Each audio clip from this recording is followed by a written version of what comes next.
Welcome to N2K, everything you need to know, tweet, share and watch online. From amazing viral videos to the hottest social media trends, this is the world according to the web.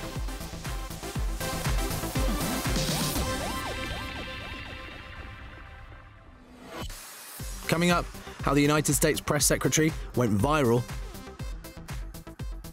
The battle of the biggest consoles in gaming continues. And we discover the best place online for fixing your technology. But first, it's time to find out what the world has been watching this week. And we start with a prehistoric chase. In an action-packed comedy parody, YouTuber Devin Supertramp recreates a scene from the latest Jurassic Park movie. Along with athlete Ninja Nate as the dinosaur, Devin managed to rope in his wife and professional actor Kalen Chan to portray Chris Pratt. Viewers have been encouraged to comment below the video with ideas for a sequel. And so far, those online have fully engaged in the comment section, and the video has almost 400,000 views. Next, new tech with an old-school feel. In recent years, a number of companies have tried to innovate and improve the traditional keyboard. And Bluetooth keyboards are becoming increasingly popular, with a user's ability to connect and communicate with parent devices wirelessly. But California-based company Penna are offering all the tech of a Bluetooth keyboard with a classic feel. Penna's keyboard will offer options including customizable key response, as well as a macro bar on the side that allows you to knock out frequently used words. The keyboard takes two AA batteries that the team says should keep the device powered up to 6 months. People around the world are certainly keen to get their hands on one of the retro devices. As well as almost quadrupling their Kickstarter target, this video on YouTube has been viewed over 200,000 times. Finally, a rural adventure on one of the most popular Spanish islands.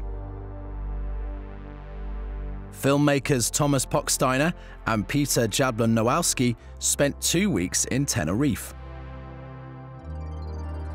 Armed with 5 cameras and 2 sleeping bags, the guys spent several nights sleeping beneath some of the country's most breathtaking skies. With the use of time-lapse, the pair captured some stunning views as well as tourism hotspots, which they collated to create this visual masterpiece. And those online have clearly enjoyed their journey, as the video has been viewed over 170,000 times online and has a coveted staff Vimeo pick.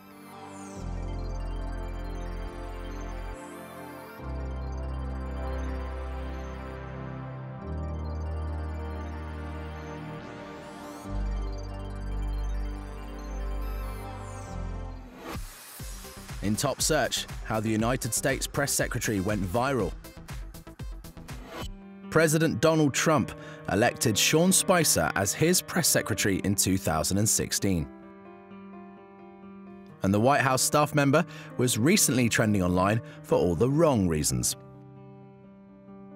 During a press briefing on April 11th, Spicer sparked outrage as he compared the Nazi leader Adolf Hitler favorably over Syrian President Bashar al-Assad. We didn't use chemical weapons in World War II. You had someone as despicable as Hitler who didn't even sink to using chemical weapons. His comments are in reference to a chemical weapons attack on April 4th in northern Syria that left nearly 90 people dead. And his comparison was to the Holocaust perpetuated by leader of the Nazi Party Adolf Hitler, which saw mainly Jewish victims gassed to death in chambers. After being probed further by a reporter in the room to explain his comment, Spicer had only a garbled response. I think when you come to sarin gas, he was not using the gas on his own people the same way that Assad is doing. I mean, there was clearly, I understand your point. Thank you. Thank you. I appreciate that. There was not he brought him into to the Holocaust Center. I understand that. But I'm saying in the way that Assad used them, where he went into towns, dropped them down to innocent into the middle of towns, it was brought to it. So the use of it, and I appreciate the clarification there, that was not the intent. Spicer's statement came on the first day of Passover, the Jewish holiday which commemorates the liberation of the Jewish people from slavery in Egypt. And many around the world turned to Twitter to criticize Spicer's comments.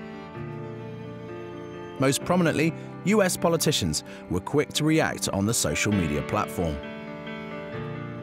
House Democratic leader Nancy Pelosi wrote directly to @RealDonaldTrump to say it's time to fire @PressSec Sean Spicer.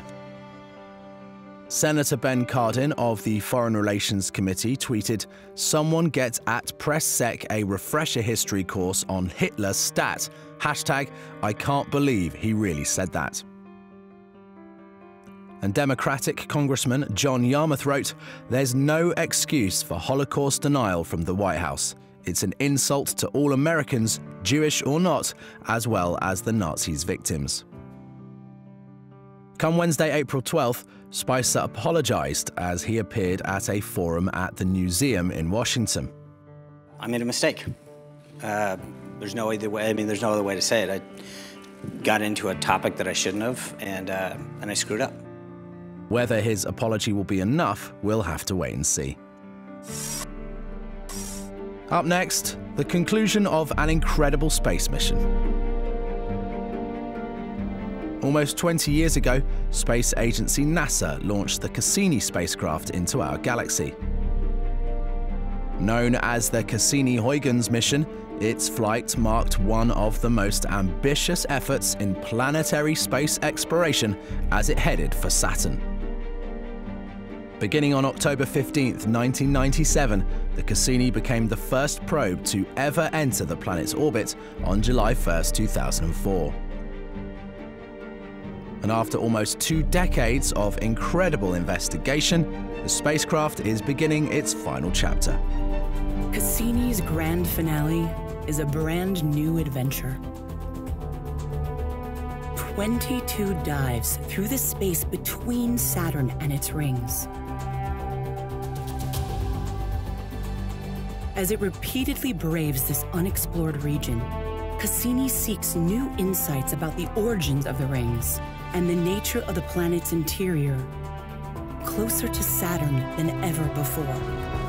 Coined by the team at NASA as Cassini's grand finale, the spacecraft will now begin a daring set of orbits in its final close flyby of Saturn's moon Titan. This last orbit will see Cassini plunge into Saturn's atmosphere on a one-way trip to become part of the planet itself, but will send back new and unique scientific data before it reaches its end. Lasting 6 months in total, the final mission marks a risky but incredibly valuable move for the spacecraft. And Cassini's final images will be sent to Earth several hours before its final plunge in September. Finally, Dubai recently became home to the weird and wonderful. The Middle East Film and Comic Con celebrates a whole variety of popular culture. And, like many Comic-Cons held across the world, attendees turn up to the Dubai World Trade Center in their very best costumes. Cosplay is a combination of costume and play, and is a popular practice for those wanting to dress up as characters from a film, book, or video game. Omar from the UAE came dressed as Nectus from iconic game franchise Final Fantasy. And there were many other characters in attendance, from the likes of TV show Breaking Bad to a classic stormtrooper from the Star Wars franchise.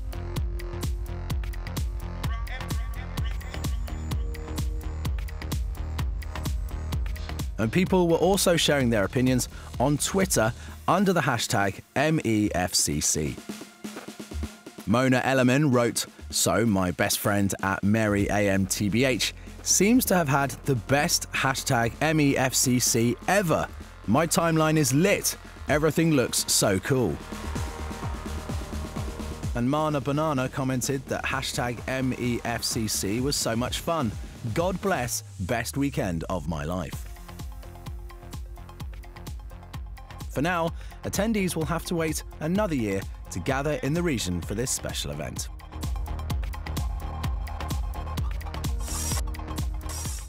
Still to come, we discuss the latest news from the world of gaming and the net stars teaching the world online how to fix the tech they use every day.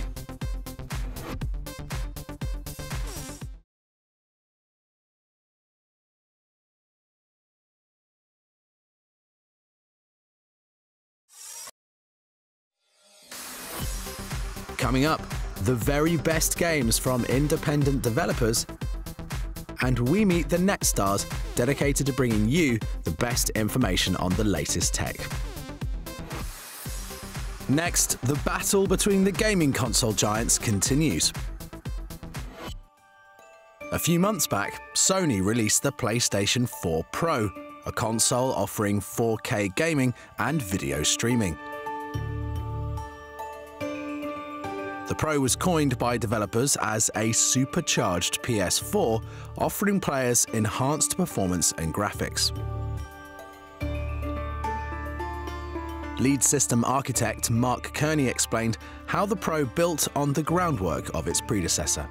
PS4 Pro is not the start of a new generation, nor is it a console that's going to blur the lines between generations. The PlayStation 4 Pro, arriving as it does mid-generation, means that our target is to take the whole PS4 experience to a new level, and to do so without the kind of disruption that moving to a new console generation would entail. The PS4 Pro operates with 4.2 teraflops compared to the 1.84 available on the standard PS4. FLOP is an acronym for floating operation per second, and simply refers to how quickly a computer can handle the tasks thrown at it. And although the latest console has the same amount of memory as a standard PS4, it runs at a higher speed, improving overall performance. Game developers will be able to use the more powerful machine to improve the quality of textures and effects in gameplay. With PS4 Pro, for all new titles, we're asking the developers to support 4K with higher resolution graphics and also HDTVs through higher quality graphics. The worlds themselves and the characters, everything just seems to pop a little bit more, and it's just a little bit more dynamic when you're seeing it on screen. Sony has claimed the device is the most powerful console ever. However, another tech giant was not ready to concede that title. Not long ago, Microsoft launched their Xbox One S, a slimmed-down version of their classic console. While the PS4 Pro is certainly more powerful than the Xbox One, Microsoft wasn't finished providing contestants to the console battle. When we think about the future of Xbox, we think about removing barriers. For me and for the fans and for the developers, Xbox has always meant innovation and the latest technology, and delivering the world's most powerful console is something we absolutely want to do. It's been about a year since news of the company's plans to breathe new life into the brand leaked, with news of a more powerful version of the Xbox One due for release in 2017, codenamed Scorpio. And the company recently released the final specs of the highly anticipated project. They wanted a console that had no boundaries, had no limitations. And that technology component to us is what we really need to make our vision and our art come alive. Arguably, the biggest improvement from the Xbox One is the Scorpio's new RAM setup. RAM is the random access memory, which is the hardware allowing information to be stored and retrieved on a computer. And the new system features the fastest running RAM of any consoles out there. The console targets high-end gaming and media, and will also provide support for virtual reality. It is set to feature 6 teraflops, so it can adequately handle 4K resolutions at a faster pace. Gamers are going to get the most powerful graphics processor that's been put into a game console today. And with all that additional horsepower, it remains to be seen what game developers will come up with next. Developers will be able to render fully uncompressed pixels, making images look more real and vibrant. And while the technology within the device will certainly make gaming more immersive, so far, the company has promised not to release Scorpio exclusive games. Next, we look at some of the games on display at a leading London Games Festival. EGX Rezzed recently took place in London's Tobacco Dock Warehouse and is an event dedicated to showing off the latest and greatest from independent games developers. And developer Jacek Glowacki from iFun4All wanted to offer his wisdom on how to make an indie game successful. Indie games are all about utilizing your budget in a smart way. Basically, not always you can, spend throw out money for marketing, etc. So you need to be smart. You have to find innovative solutions just to be recognized and to appeal to players. And Jacek and his team at iFun4All took inspiration from the decade of funk for their game Serial Cleaner. The 2D game was completely hand-drawn and aims to offer players the chance to stealth their way around 1970s America while controlling the lead protagonist.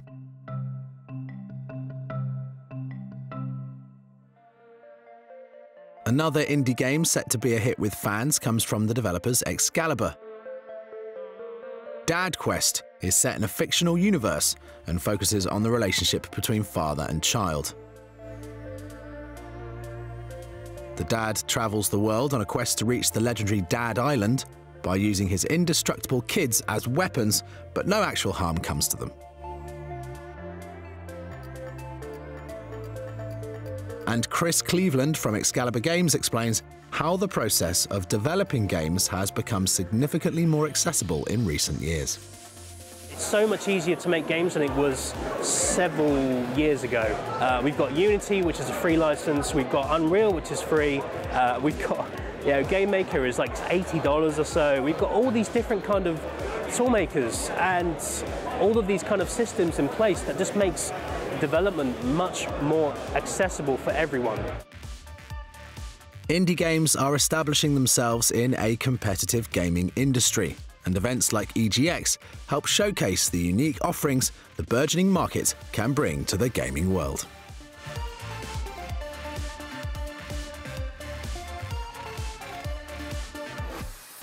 Finally, the YouTube channel stripping technology back down to basics. Want to know how to replace that cracked screen? Or maybe you just want to know if you should buy that new hip gadget. Hi, I'm Gwendolyn with iFixit, and welcome to our YouTube channel. From product teardown reviews, helpful repairs for devices, and live events, iFixit has established itself as the hub of tech knowledge on YouTube. And it all began with a video uploaded 10 years ago of an iPod being destroyed. With over 43 million views and a following of almost 300,000 subscribers, the YouTube team are all about helping the public to get to know their technology better. And 2 popular strands of content have emerged from the channel: teardowns and how-to guides. A teardown is a look inside at a piece of technology's hardware to provide an insight on what's going on underneath the flashy exterior. From stripping back the latest Apple iPhone 7 Plus, to taking an in-depth look at Nintendo's latest console, the Nintendo Switch, to a meander around the inside of the PlayStation 4 and Xbox One gaming consoles, the team are sure to unpack the latest products on the market. And when it comes to creating these kind of videos, iFixit's host, Gwendolyn Gay, reveals it doesn't take as long as you might think. When it comes to teardowns, we can, from the very start to loading it up to our channel, sometimes take 6 hours to 8 hours. So that's pretty quick turnaround. And when it comes to how-to guides, the team at iFixit boast they can help you mend anything from cell phones to computers to game consoles. Each video provides a step-by-step, in-depth look at how to successfully mend your most prized devices, such as replacing the rear camera on your Samsung Galaxy S7 or cleaning the fan in your Apple MacBook Air. To release the rear-facing camera, you just need to turn the board over and disconnect the cable holding it in place. Then you can push the camera through the board. With hundreds of thousands of views per video, it appears viewers online believe iFixit is one of the trusted places to visit for repair guides.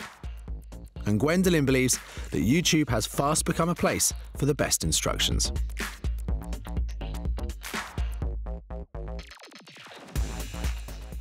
But what was the inspiration behind starting such a channel? The inspiration behind our channel when we started, and to this day still is, making repair accessible. We want people to feel like they can repair anything, even if they're not a hacker or a tinkerer. So yeah, we just want to make sure that people feel like they can fix their own stuff. Gwendolyn and her team of repair enthusiasts are always looking for new, inspirational ways to delve deeper into our everyday technology. And one special video took Apple's wireless headphones, the AirPods, and put them inside a specially made CT scanner to get a unique perspective. With over 40,000 views, it appears people online are interested in learning more about the latest in the technology world. YouTube isn't the only place they provide expert knowledge, though.